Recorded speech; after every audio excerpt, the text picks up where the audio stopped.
Bonjour à toutes et à tous, bienvenue sur notre chaîne. Je m'appelle Eva, je suis chargée de communication chez ADBI. J'ai le plaisir de vous retrouver aujourd'hui pour une nouvelle vidéo sur la data. ADBI en 3 termes, pure player de la data, ADN technique, appétence pour le partage de connaissances. Je vous laisse avec notre expert. Bonjour à toutes et à tous. Dans le cadre de la sensibilisation et développement sous Talent Studio Data Intégration, ADBI vous propose de courtes vidéos pour vous aider à appréhender cette solution.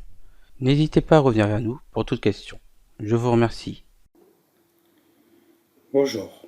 Exercice suivant, lisons le fichier refmagasin.txt et loguons son contenu en console de sortie.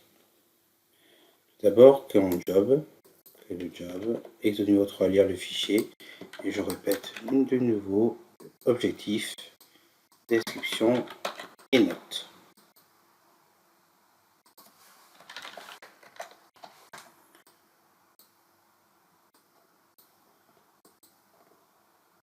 Pour une fois, nous allons passer par la palette pour découvrir quel est le composant à utiliser. Donc, les grandes familles sont celles qui sont fichées. Nous allons prendre la famille fichier et nous voulons bien lire un fichier. Et nous voyons l'ensemble des fichiers qui sont utilisables dans Talend. Dans notre cas, nous allons utiliser un fichier TXT qui contient les refs magasins. Première étape, ouvrons ensemble ce fichier pour regarder ce qu'il contient.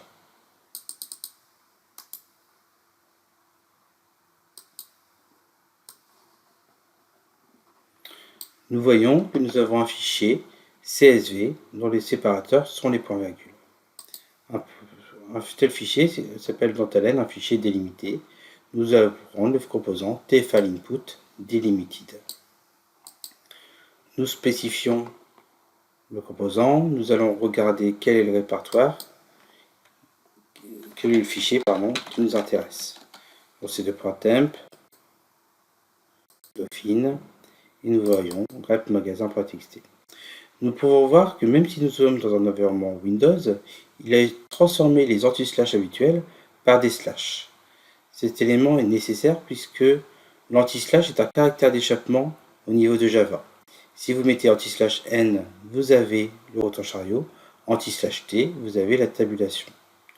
Donc, pour utiliser le séparateur de répertoire sous Talend, et en Java général, vous devez soit utiliser des slash, soit doubler votre anti-slash.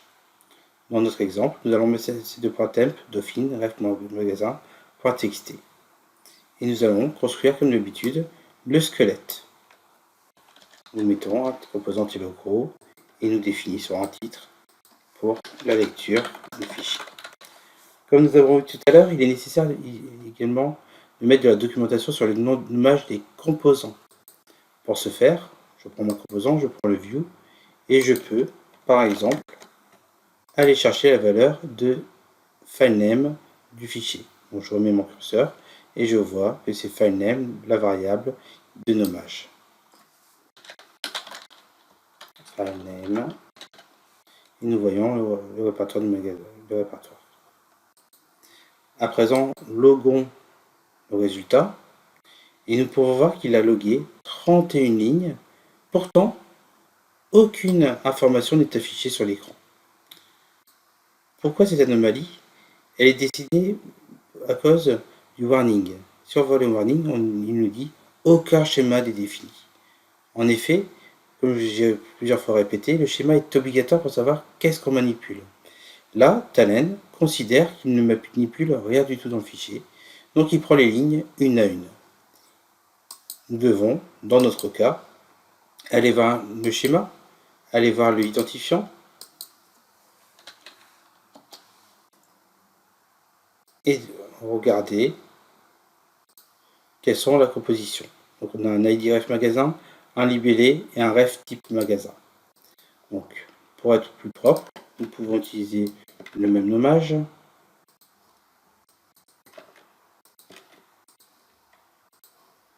Pour être plus fiable avec la data. Et nous avons les types qui sont un integer pour le ID ainsi que pour le graph type un integer avec la clé sur le graph magasin. À présent, en ce faisant, nous pourrons voir que le résultat va être différent.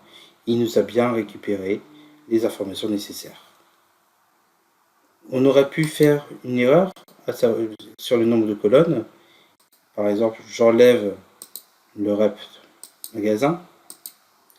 Dans ce cas, je n'aurai lu que les 2 premières colonnes. Il faudra faire très attention à ce qu'il se passe. Donc là, l'exercice aurait pu se terminer là, étant donné qu'on a un fichier avec que 3 colonnes.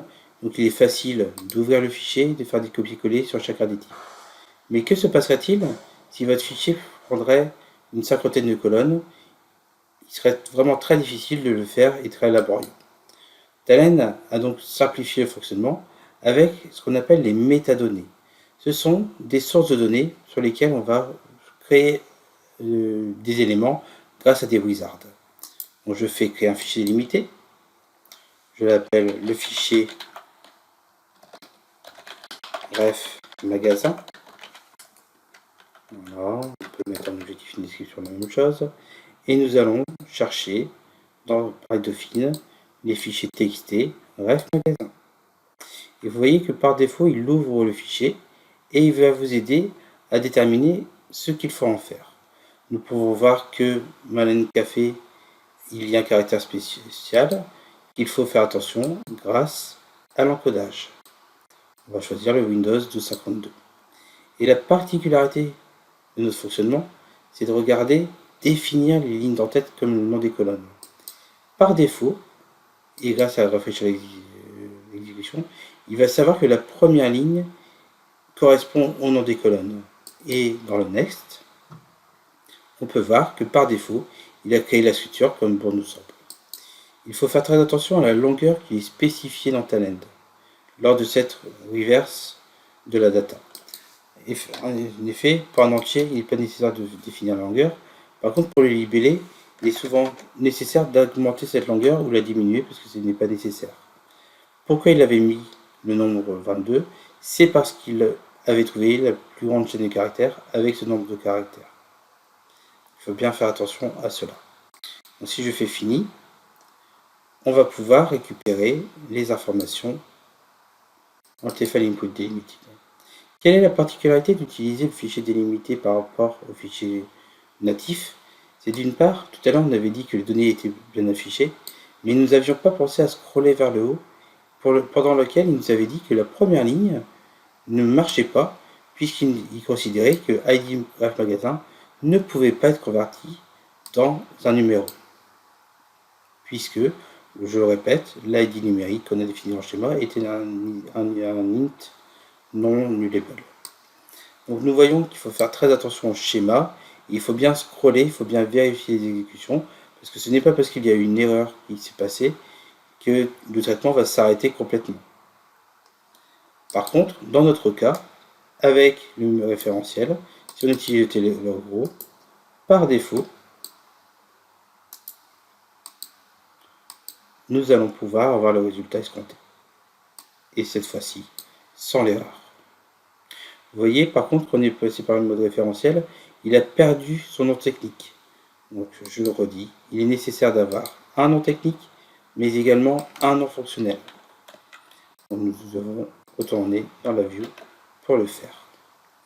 Autre avantage important de récupérer les variables du référentiel, c'est que s'il y a une modification dans le nom du fichier, il y aura un effet boule de neige, c'est-à-dire que cette modification sera répercutée par tous les jobs qui utilisent ce composant. Si je fais finish, il va me proposer de faire les modifications sur tous les jobs qui utilisent le développement, sans que j'ai à ouvrir chacun des jobs les uns après les autres. Et nous voyons que maintenant ce n'est plus le fichier refmagasin.txt qui est appelé, mais bien le refmagasin.txt, refmagasin2.txt. Donc l'idée de travailler sur ce référentiel est de centraliser une information pour qu'elle soit utilisée à différents endroits, dans différents modes. Donc je reprends mon fichier délimité, si je drag and drop, il va me stipuler quels sont les composants qui sont possibles. Je vais pouvoir l'utiliser en lecture, comme je vais pouvoir l'utiliser en écriture, et que ce soit en delimited, en bulk, en ARF, ou dans tous les types qui m'intéressent. Donc l'utilisation des métadonnées est vraiment à conseiller. Je vous remercie. Et voici ce qui conclut notre vidéo. Merci à toutes et à tous pour votre écoute. Si elle vous a plu, n'hésitez pas à partager et à liker.